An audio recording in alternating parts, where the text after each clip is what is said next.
தாலி கட்டுற கடைசி நிமிஷம் வரைக்கும் இந்த கல்யாணத்தை நான் நிறுத்த போராடிக்கிட்டு தான் இருப்பேன். நீ எப்பேற்பட்ட அயோக்கியன், கேடு கட்டவன், தப்பானவன்னு எல்லாருக்கும் தெரிய வச்சு இந்த கல்யாணத்தை கண்டிப்பா நிறுத்துவேன். டேய், நீ என்னடா சொல்றது? நானே சொல்றேன், நான் தப்பானவன் தான், அயோக்கியத்தனம் பண்றவன் தான், உன்னை விட பல மடங்கு ரவுடித்தனம் பண்றவன் தான். இதெல்லாம் எப்படி மறைக்கணும்னு எனக்கு நல்லா தெரியும்டா. அவங்க அம்மா மூலமா இளமதி இந்த கல்யாணத்துக்கு சம்மதிக்க வைக்க வீட்டுக்கு போனதான் அந்த விஷயமே எனக்கு தெரிஞ்சிச்சு.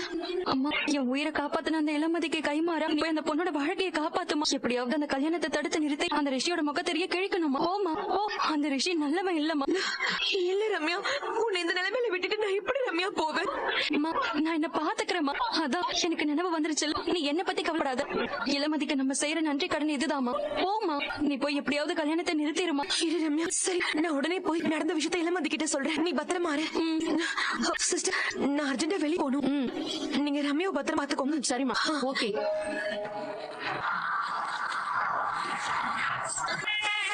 உனக்கு இந்த கல்யாணத்துல வேலை வருமாங்கிறதுலாம் எனக்கு தெரியல. இருந்தாலும் நீ என் கூடவே இரு. எனக்கு என்னமோ வேலை வரும்னு தான் தோணுது. பார்க்கலாம். தம்பி, அன்னைக்கே இளமதியோட நலங்கு ஃபங்க்ஷன்ல உங்களை பார்த்தேன். நீங்க இளமதிக்கு வேண்டப்பட்டவங்களா? ஆமாமா. நீங்க? என் பேரு தேவி. எனக்கு